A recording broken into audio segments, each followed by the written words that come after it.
Hello, everyone. Welcome aboard to a new episode of the Roald Dahl Retrospective, where we take a look at adaptations based off of Roald Dahl shorts and books. I am Patricia. My name is Arun. And back with us is the hero of tomorrow, Eli Stone. So, welcome back, Eli. Good to be back. So, today we're going to be discussing about the 2009 animated film Fantastic Mr. Fox, based off of the 1970 book of the same name.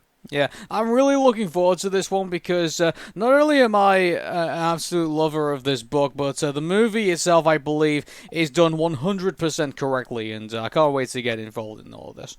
So, yeah, I mean, the book was very interesting when it first came out. I mean, it's essentially about a fox who was stealing chickens, geese, and various other things for his family, consisting of his wife and his multiple children. So, yeah, I mean, there's a mixture of the book and a little bit of Danny the Champion of the World if you watch the movie. So, yeah, we'll be taking a look into that and discussing about how we feel about this adaptation. So here we go.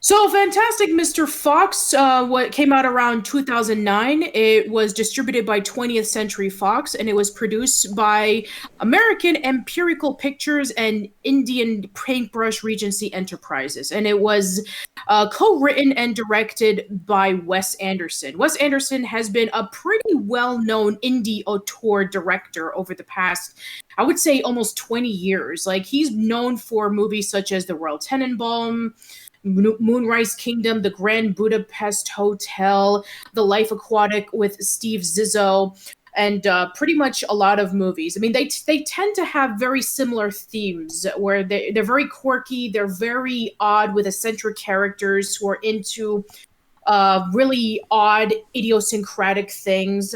You can definitely tell when you're looking into it. Is very huge with the cinematography and the way that the characters are acting. They're very witty and snippy and a little bit quirky yet down to earth, especially when it comes to like films such as Moonrise Kingdom, in which that movie was quirky, but it takes place in a summer camp. And then you have a movie focusing on a family with the Royal Tenenbaums, but the family is really strange. So, yeah, he originally Henry Selick was supposed to direct this movie, but because he was busy doing Coraline, they brought in Wes Anderson to do it. And Wes Anderson wanted to do the best that he could in terms of treating this movie like if it was really authentic with the stop motion. In fact, they actually got the voice actors to voice their roles in a farm and using a lot of crude effects so that they can be able to give the film its authenticity.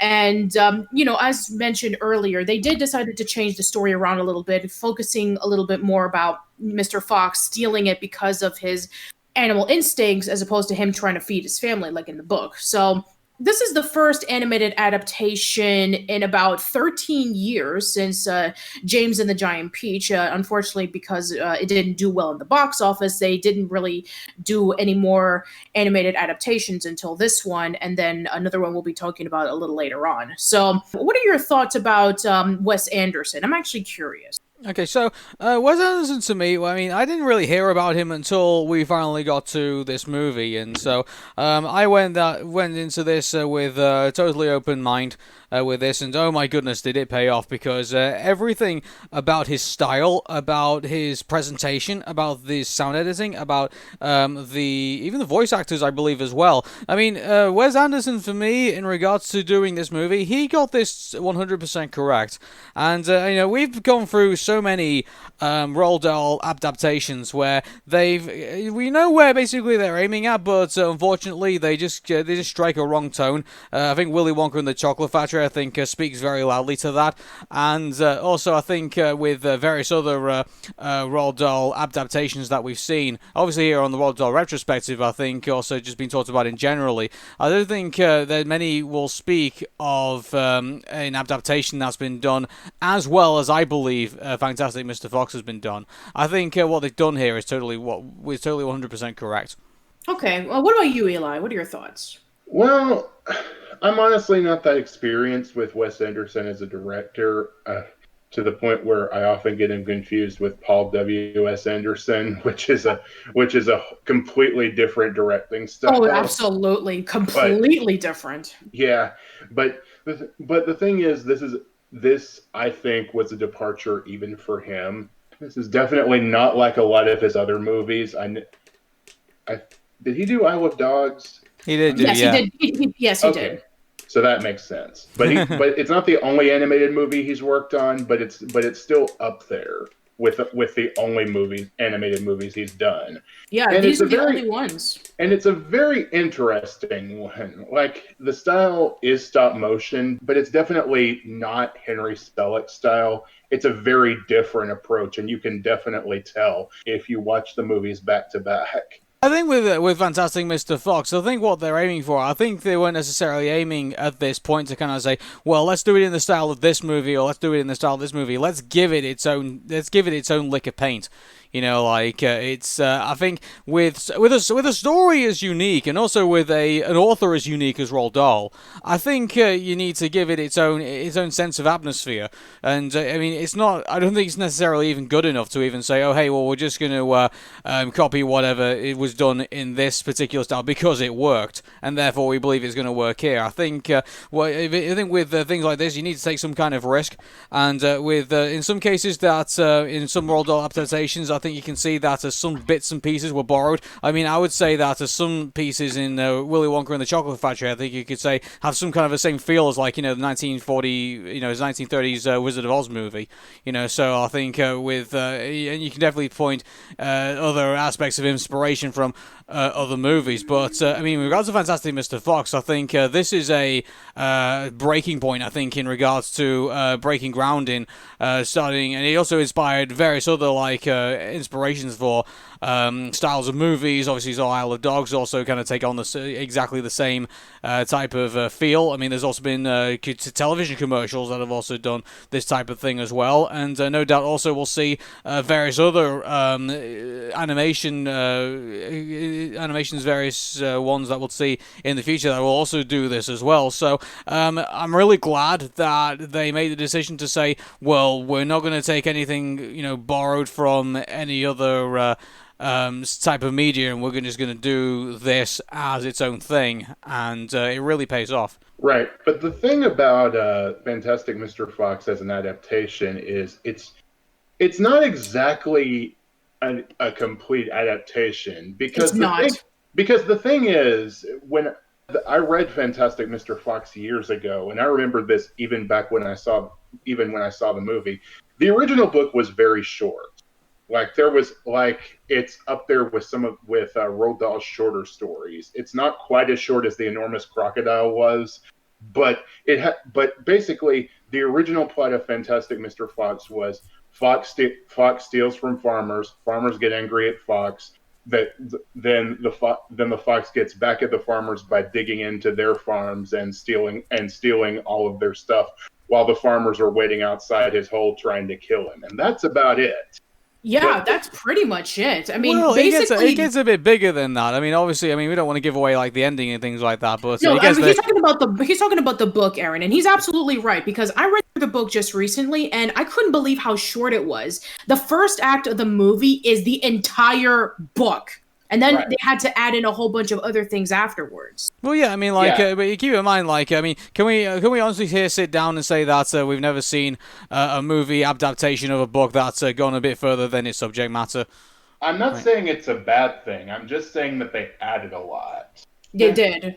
Which it's not too surprising, considering that with Roald Dahl adaptations, as we've been talking about throughout this retrospective, they do tend to add things. Whether it be good or bad is up for debate, but what we've been talking about, Aaron, is that every time that they added in something, we said that it made a lot of sense. Anything they deviated from the original book and they kept the spirit of the book have been the best adaptations. Willy Wonka and the Chocolate Factory, Matilda, James and the Giant Peach. Those movies, they took some creative liberties, but they were able to pay it off because, let's be honest, it's either too short or some of the subject matter hasn't exactly aged very well. Mm-hmm. So, I think that what they did here, it worked really well. So I guess we can get started with the story. So basically, it starts off with Mr. and Mrs. Fox heading over to one of the chicken houses, and they are going to go grab something to eat. And basically, Mr. Fox is living it out. He's saying that, this is what, foxes do. They just basically use their animal instincts to catch things.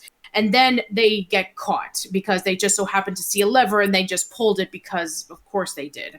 And then she reveals that she's pregnant. And so he decides that he's going to quit hunting down chickens, geese, and ducks so that they can be able to stay safe and raise a family. And so basically 2 years later, or 12 fox years later, as it says on basically it breaks it down into chapters, which is actually really interesting. So we have the introduction of Mr. Fox, who writes for a newspaper, and Ash, who's basically like, well, I mean, I would kind of like say that Ash would be like your typical, overachiever, but not exactly achieving a lot. So, basically he wants to be an athlete, but he's not very good at it. And he wants to be involved with a lot of things, but he's not very talented. I guess you could say that he's kind of relatable in that sense, but he also can come across as a bit of a jerk. Yeah, but here's the thing about this. Like, he definitely comes across as like, he wants his own style. He wants to he basically wants to be himself.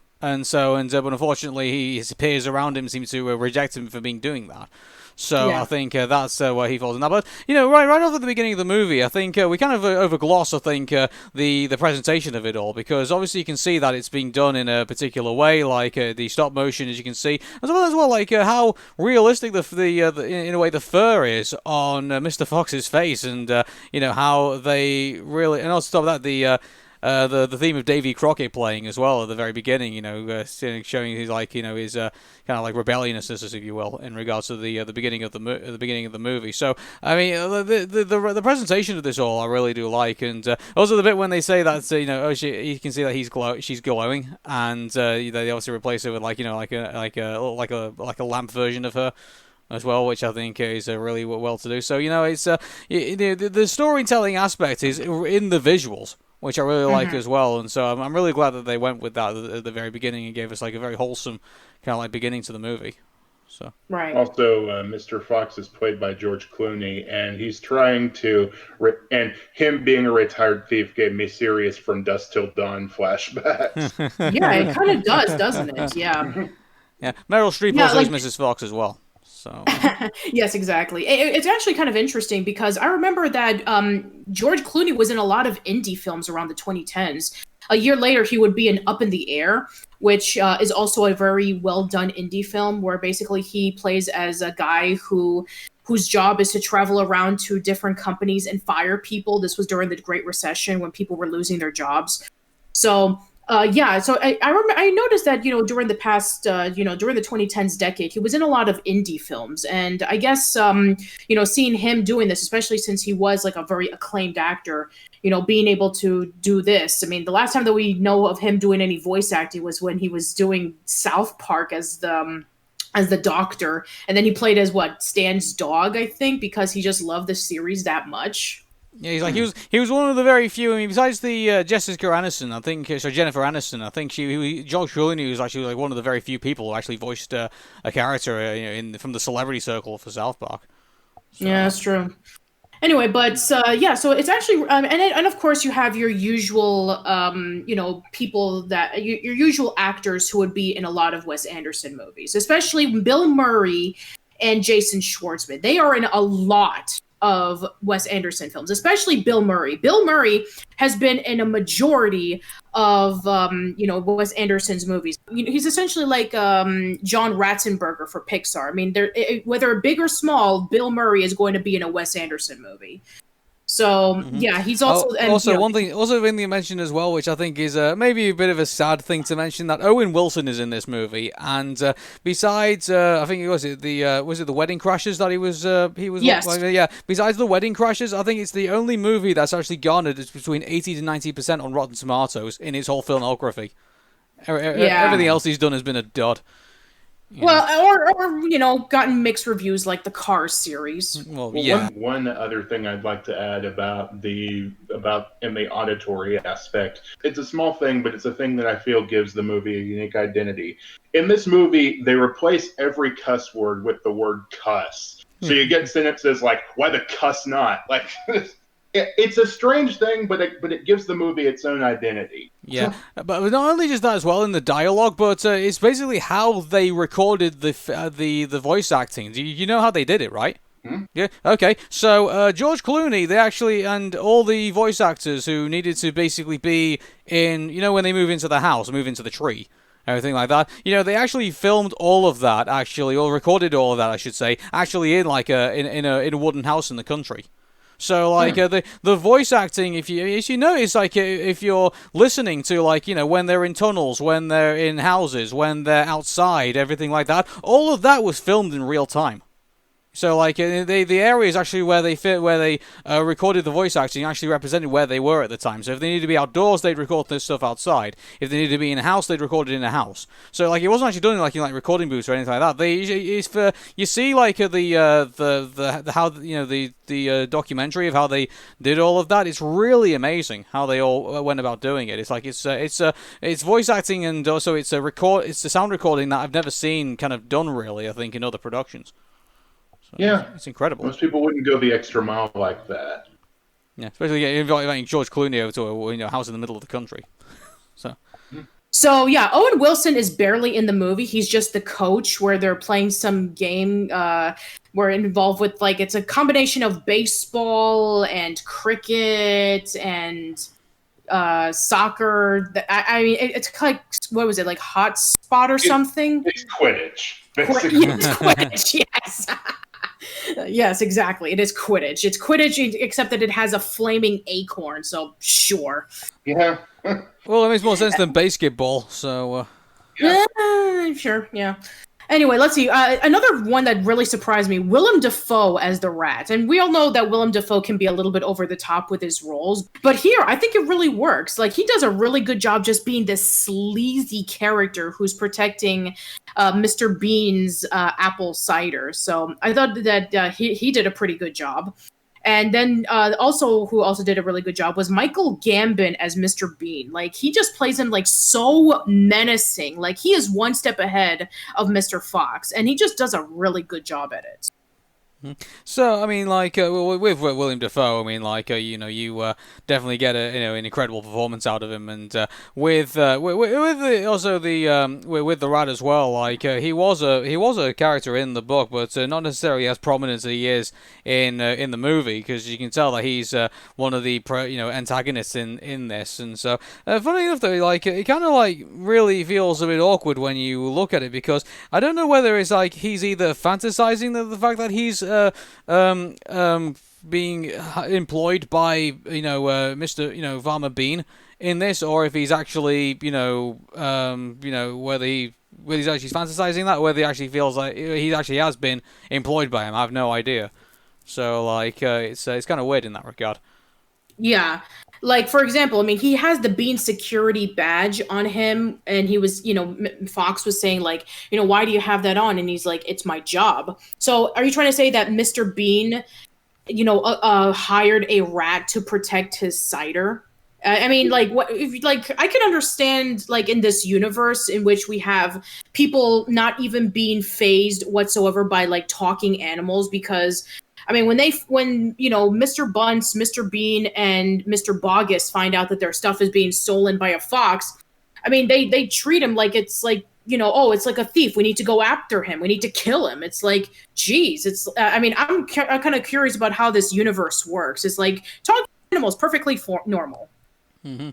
I mean, that's the only thing. I think that's one of the faults I would find with it. But I mean, in a way, like eventually for the narrative that this movie has to tell. I mean, like it has to have some kind of dialogue between our between our our antagonists and our protagonists. So I mean, without that, I mean, it's going to be kind of like a very awkwardly kind of slanted movie in a way. So like obviously not having any dialogue between the two sides, I think with the way that this is all playing out. I mean, definitely when it comes towards the final third of the movie, I mean, like you have to give away some sense of belief in that regard. But. Sure. Yeah, and another thing that they added into this movie as opposed to in the book is that they decided to include in a new Fox character, a new family member for the Fox family, and that would be Christopherson, who is the nephew of Mr. and Mrs. Fox and who's Ash's cousin, who just seems to be perfect in every single way. He's a great athlete. He's very intelligent. He knows how to do karate. He does meditation. I mean, he basically is the son that Mr. Fox never had. Mm-hmm. And so here's the thing about this, like it's funny how you finally later find out that he's actually not related directly to Mr. Fox. He actually comes from Mrs. Fox, the mother's right. side. So. Yeah, and it kind of like impresses everybody. It's like, oh wow, he is your father's nephew, isn't he? It's like, but it's not by blood. He's from my mother's side. And then the coach was like, oh, okay, sure. So it's kind of interesting about that kind of perspective. And of course, Ash doesn't like him at first because he has to let him sleep in his bed, and he has to go to school with him, where he's basically, being really nice to his friend Agnes. I don't really know. They're going steady. She just announced in the movie that they are going steady, so she is a girlfriend at this point. Okay, fair enough. I honestly found the competition between them a little bit annoying at first. It does pay off later, but that's one of the things that it took me a little bit of time to get used to. Well, you can sort of sympathize with Ash in a way, because all of a sudden, like, here he is, he's already unpopular enough as it is, and then all of a sudden he has Christopherson in his he has to deal with, and so in a way, you can definitely tell in the character narrative that it sort of makes sense. So, but could it have been played a little bit better? Maybe, but I think for the way that the characters were going, I think it made a lot of sense. Yeah, and in addition to the competition with Ash and with Christopherson, there's also a kind of like a buddy thing going on with not only with Mr. Fox and Kylie, who just so happens to be along with Mr. Fox's crazy shenanigans about doing the one final raid in which they're going to steal, Mr. Boggis' chickens, Mr. Bunce's geese, and Mr. Bean's apple cider. Is like this huge final, raid of, taking everything because he just so happened to have that itch. I guess I can understand because, he was very bored with his life. He happened to have lived in a hole for like 12 Fox years. And then finally, recently, he was able to buy himself a new home in the form of a tree. And then, he's not very satisfied with doing his newspaper articles, and he just wants to do something completely different. So he decides to go back into his old ways of stealing things from farmers, even though that's going to cost him his life. The one thing I found really hilarious in this whole exchange, that when he was going to buy the trees, that he has a lawyer that he goes to, and then it's Badger basically telling him, and by the way, Badger is one of the characters in the book. So I mean, but obviously here's the thing about this though: all the animals characters didn't have like roles or jobs or anything like that. They weren't really like that human, if you will. It's not like Zootopia or anything like that. So it was they made the Badger the lawyer in this, which makes sense because obviously he's Fox's confidant in all of this. So he says to him, "Oh, don't buy this tree, Foxy, because this is not your neighborhood. This is not where you should be." And he says, "Oh, why not?" And then he finds out about Boggis, Bunce, and Bean, and finds out the theme that all the kids sing about him. So which is actually derived from the book. Yeah, it is actually, which I found pretty cool. And there's actually last time I heard there was I think someone did like a metal version of it, which it was quite hilarious. It was Boggis, Bunce, and Bean, bad and short, one lean. So yeah. Really interesting. It kind of reminds me of one of the Marilyn Manson albums in which they were, they put in Willy Wonka and the Chocolate Factory's tunnel scene as like the opening or something. So yeah, I guess it's not too surprising that, for some way, shape, or form we're going to have at least one poem from a Roald Dahl book enter into a metal album. But I think that one of the good things about that particular scene introducing with Badger and Foxy is that we do get to not only learn about, Boggis, Bunce, and Bean, but basically he's warning him, saying, you're a fox, and fox tend to steal from other farmers, and how incredibly dangerous it is because, well, these particular farmers are incredibly dangerous and they should not be messed around with. And the descriptions of the farmers are very similar to the book, in which, Boggis is the heavy-set man, and he eats 3 chickens pretty much in every single meal, who's very short, and his meal consists of donuts stuffed with goose livers, which is disgusting. But you know what? You do you. And then we have in the book, he basically gave him foul belly aches, so that's the reason why he was so miserable. Yeah, that's true, which, sure, you do you. And then we have Mr. Bean, who is the most dangerous of them all. He's a sharp wit, he knows how to shoot very well, and he lives nothing but a diet of his apple cider. So, yeah, basically these 3 farmers, when they find out that their stuff was being stolen by this fox, who happens to live in this tree, they're like, yeah, we're going to go after him because he's making a fool out of us. And so by that moment, he notices that there's tracks, and they see, like, from the cameras, like when they go over to Mr. Bunce's scene in which they're stealing the geese and they're trapping the dogs. And with Mr. Boggis, there's even one dog who has rabies, which they have to be really careful with. And I think that also with and then with Mr. Bean, you have the introduction of the rat. So there's a lot of, like, antagonists in this, not only with Boggis, Bunce, and Bean, but with also, we have the rat, we have the rabid dog, and also just the fact that all of the stealing that Mr. Fox has been doing has pretty much caused all of the animals to lose their homes, to be completely stranded underground with no food and no water, and being absolutely miserable, blaming Mr. Fox for all of this, which it's true. It is technically his fault that this happened, all because he just had this urge to, relive the good old days of him hunting and stealing from farmers. In regards to, like, all these characters that we've got, you can't say that. Is there really, like, one character we can say we didn't have fun with? There's, like, a lot of them, like, they all have their purpose in this movie, even if they're only just side characters.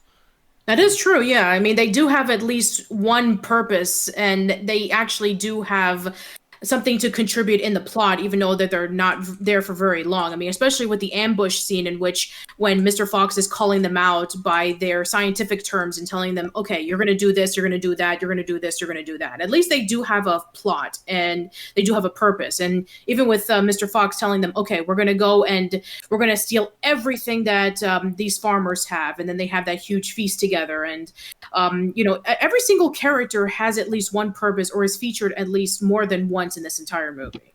Mm-hmm. So it's interesting though, like Kylie, the possum. He's introduced as, like, the superintendent of the treehouse. Yes. I don't know if this is just, like, an American thing or something like that. Like, do you like, when you buy houses, do you, like, get people who, like, look after them and things like that? Like, I've never that to me was, like, a kind of, like, a new thing. I guess it depends on the house. Like, I know that there are, like, superintendents in, like, in whole apartments. Like, there'll be one guy who is in charge of, like, making sure that the lights are working, or if the plumbing is working. And maybe for, like, some cases, but very rarely, not anymore. Like, not really. Yeah, so I guess maybe, I don't know what era. This is another thing. It's like, what time period does this all take place in? That's a really good question, yeah. Yeah, so maybe. I believe it takes place around modern times, because we do see radios and we do see televisions and all that kind of stuff. But yeah, it's kind of hard to depict on what time period this is. There's no Wi-Fi, first of all, and there's no modern cell phones either, and the cars look really old. So I guess this is kind of like a question that we had with, like, James and the Giant Peach and Willy Wonka and the Chocolate Factory and Matilda. It's like, what time period is this? Maybe it's 70s, maybe? Or maybe, like, maybe late 70s? Maybe it is. Maybe it is, because that's when the book took place. Yeah, so, cool. I think that another thing that we need to talk about is this movie tends to be, all over the place with its wit. Like, sometimes it can have, like, really witty remarks that you don't expect, like, for example, when the bully is terrorizing Ash for his father's doing of, having them live underground, and then Christopherson takes off his shoes, and then the bully's asking him, why did you do that? and he said, so I don't break your nose when I kick it. Or when Mrs. Fox takes Mr. Fox over to the the little crystal cave section, and then she says, I'm going to hit you right now. And then, you're anticipating, and then she scratches him, and that scratch stays on throughout the course of the movie. So there's a lot of witty remarks throughout this that, you kind of like, it's kind of like really quick. Like, you need to pay attention if you want to like listen to the dialogue in this, because it tends to be really snippy. Yeah, but it's very British. I'll definitely tell you that. Like the humor, is very ironic in this, and after the confrontation with Christopherson and the bully, and then he goes and sobs away. Ash turns around to him and says, "I can fight my own battles," and Christopherson basically just turns and says, "No, you can't." And basically leaves it there. So there's a lot of deadpan humor in this as well, which just plays to the theme of the movie. So it's not out of place. Yeah, I think from what I understand, a lot of the people who were working on this movie were huge fans of Roald Dahl, and once again, very similar to the recent adaptations that we've been talking about. This was given the proper consent from Lissy Dahl herself. So she did know about the production of this movie, and I'm sure very similar to like a lot of the adaptations that we talked about, any changes had to go directly to the Dahl family. So I believe that from what I've seen and what I've done research on, this is the last adaptation that had Lissy Dahl's consent, because the movies that we've talked about afterwards, I can't find any research on if Lissy Dahl had any part of this. I looked through her filmography and I couldn't find any other adaptations that she was at least credited for. She's given a special thanks in Fantastic Mr. Fox. She's not an executive producer like James and the Giant Peach, Matilda, or Charlie and the Chocolate Factory, but there were some consent with this. As for the adaptations that would come later on, no, pretty much I don't think so. I'm actually curious about, why, Lissy Dahl wasn't a part of the later adaptations. That is interesting. Yeah, so I think that for the most part, when it comes to like the remaining of the movie, I mean, like there's a lot of segments that are going on. So you have Christopherson and Ash having to come together, especially since Ash had to rescue him, and then Mr. Fox tries to, try to see if maybe they can be able to make peace. And he was originally going to surrender, but then he decided, no, I'm just going to go on this huge ambush and try to take you guys down because I'm not going to give up without a fight. And, a lot of things are going on all at once. I mean, it's just absolutely crazy. But like all these animals are grabbing like these flaming acorns and just setting everything on fire. And the adults are basically like completely overwhelmed and not even knowing what to do. Although Mr. Bean, as always, is like one step ahead of everything. He has like a whole group of like helicopter fight of, flyers and like, people with guns, especially with all of his men combined with Mr. Boggis and Mr. Bunce's men. And it is an all-out war just because a fox stole some of their stuff. Yeah, it is just I mean, as we all know, Roald Dahl is known for his absurdities, and so this is another one. And so here's the thing about this: this actually is in the book. I was actually explaining this, but wanted to explain this before, and that is that they used massive cranes and massive diggers before to kind of dig the fox out of the hole. They dig like most of the valley out, and realize they're not going to find him. So what are they going to do? They're going to get all their men together. And they're going to give them like a flashlight and a shotgun, and give them all the weapons they need. And they're just basically going to invade the entire forest and try and find this fox. To try and dig him out and everything. So this bit actually is in the book. So yeah, it's just played like to the extreme. Like it is like incredibly over the top. I mean, in addition, all the men having their having the bulldozers and having the shovels and the guns and all that kind of stuff. Let's just see if we can just, etch this up a little bit. Let's make it out to an all-out war against, from the animals against the farmers. But what the funny part about it is that, even though all of that goes on, Mr. Fox decides to go for, one massive big heist and basically just took everything. Right underneath their noses. I thought that was hilarious. And, the bit when he reacts as well, when he says, "They took everything. Let me call you back, Petey." And then he's just then it's just oh well, we shouldn't have got involved, shouldn't have stayed out of it, and all the farmers don't like what Mr. Bean has done, and then he starts just trashing the place, and the only way he can just get his frustrations out is basically just to start trashing everything and acting really violently, and so that bit was quite hilarious, just watching him react to all of that. So yeah, it's just absolute madness. That's all. That's no, all I have to say. keep in mind that whole scene was stop motion. Like it must have taken ages to animate. Yeah. Like, think about it. Him throwing stuff around, him reacting. You know, the scenes where he's obviously like coming into the camera and out of the camera. All of that must have taken a lot of time. That one particular scene. Yes, yeah. I think it did take a lot of time. Yeah, and you know, a lot of things that I think that were done in this movie, I think it, you know, a lot of it was done, you know, it was done like excruciatory into like minor details. Like you can tell that everything was done in real time, especially with like various scenes, like with you know, with walking scenes and also with like, you know, just like trashing the place or anything like that. I mean, like all the stuff that they had to do, they had to like work around, you know, with like the stop motion. I mean, a lot of that stuff definitely took a lot of time. And I'm sure that they added in some computer stuff in there too, because, you know, how are you going to be able to, you know, stop motion liquid with, you know, all of these, you know, all of these dolls like swimming in through the apple cider.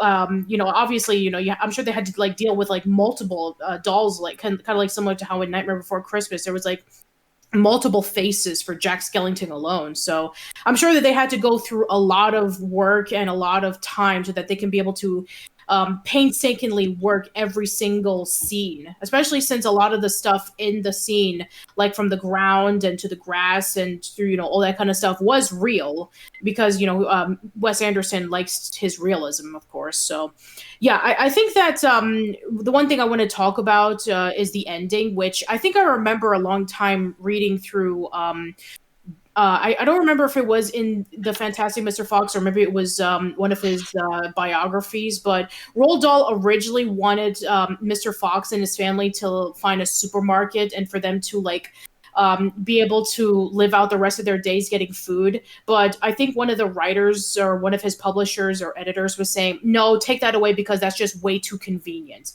And so it's actually kind of funny that the ending that was originally cut was actually the actual ending for this movie, in which they just so happened to find a supermarket where they had all, you know, where they can be able to live off the food because they're still living underground because, you know, Boggis, Bunce, and Bean are still after them, you know, waiting until they arrive up on the surface so they can kill them. Mm-hmm. So, I mean, like, it's, again, like, a lot of crazy stuff happens in this movie, and all done in stop motion as well. So, like, I mean, I think it's what makes it, you know, you look at it and it just makes the impossible look possible. You know, it just it's a wonderful how they all just stick it all together and and the presentations of it all as well. Like, and also we get to like we only get to the final third where you know, the big dramatic rescue of Christopherson, you know, when he gets captured by the Boggis, Bunce, and Bean because you know, Ash decides he wants to prove himself and wants to get that big steal. And so he wants to get his father's tail back. So we get to that, and that ends up with Christopherson being captured, and we end up with the dramatic rescue.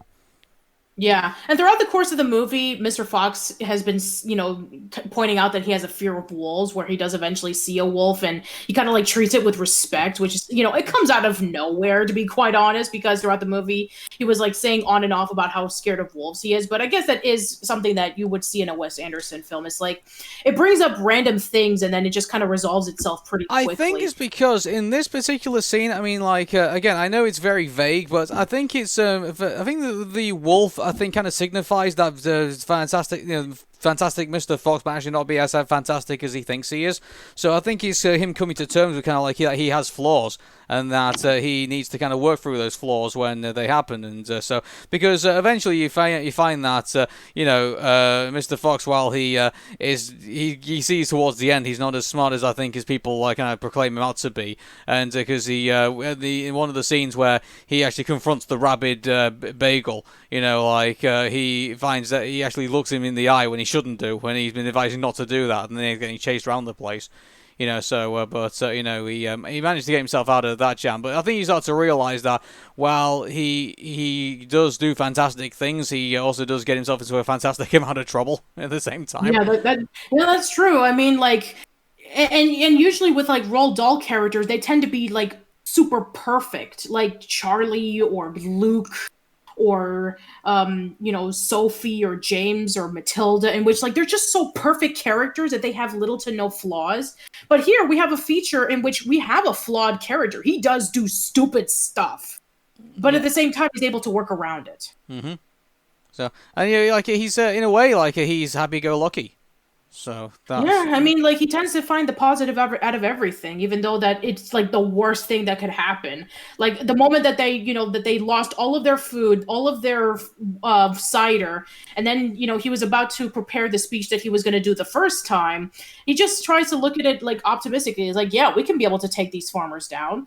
So at least we do have that sense of optimism. So yeah, I mean, it is like very similar to a lot of Roald Dahl's characters, except that he's not timid. So there's that. I guess that's kind of an improvement. Mm-hmm. Yeah. And anyway, so yeah, I don't really have much to say about this movie. I just think that I think that the everything about it is like very Wes Anderson. Especially if you see a lot of his movies, very quirky, very weird, very bizarre. But it's very, very quick, very snippy with its dialogue, and the stop motion is really well done, and the music it actually plays off really well. Even though a lot of the music has been borrowed from other sources like Davy Crockett, Robin Hood, Smiley Smile. Two English Girls, Beggar's Banquet. So they have been featured before, but I think it plays off pretty decently, and I think it's able to fit into the mood so well. So yeah, I do give my recommendation of this for sure. Yeah, and here's the thing about this. I'm very sad that I didn't do all that well at the box office, but I think you need to really check out this movie. I think it's totally and utterly underrated. I think it's a classic. Mm-hmm. It was put in the Criterion Collection for whatever that's worth. Well, and now it's on Disney Plus. Yeah. On top of that as well, in regards to rewards that it won, okay, it didn't win anything like massively major, but it won an Annie Award. It's won a New York Films Critics Circle as well. An online film critics society is also given Best Adapted Screenplay to it as well, and it's also won an award in the San Francisco Bay Area Film Critics Circle. So it's got its admirers. Definitely. It's absolutely. Sadly, it didn't win because when it was nominated for an Academy Award for Best Feature and Best Original Score, they lost to Up. Yeah, that's definitely a tough call, honestly. It's very well, mind you. Here's the thing about this: we all know Pixar dominates this area. So it does, but Up has that huge emotional core to it, even if the plot itself isn't that great. But this isn't a Disney podcast. So. I know. Well, there's the thing about this. Like, I mean, we've already talked about it up on Pix Mix with me and Patricia. We talked about this, and it won our participation award, if you will, for when we last talked about it. So, I mean, eventually, I think I'm trying to remember, Patricia. Is it in the In Search of the Crystal Skull territory? Absolutely not. Okay, of course not. Right. Up is definitely not Search of the Crystal Skull territory. I mean, I'm looking at it through it right now, and Up is nowhere near like 70 or 80% on Rotten Tomatoes. So, all right then. No, okay then. We're not going to be talking about it again anytime soon. Okay, cool. Well, because I was thinking maybe it probably might be maybe one thing we may potentially revisit just to see, where did it? Oh yeah, it definitely doesn't. Okay, well, we'll talk about it ever again then. Yeah, well, I mean, anyway, but that's beside the point. So yeah, Eli, final thoughts. Fantastic Mr. Fox is a good movie. It's underrated. I honestly do prefer something like Willy Wonka and the Chocolate Factory to it, but it's still a really good, solid adaptation, and they definitely do a lot more with a book that had a lot less. All right, then. So thank you so much for listening. Eli, thank you so much for joining with us. No problem. So yeah, please, where can people find you at? You can find me on YouTube and on Patreon at TheHeroOfTomorrow. Or you can find me on Twitter at Cartoon Hero Guy. All right, then. So thank you so much for listening, everybody. We are going to be sticking to TV movies for the next few months because we already talked about the 26th adaptation of the BFG. So tune in next time as we're going to be talking about SEO Trot. Until then, bye-bye for now. See you later.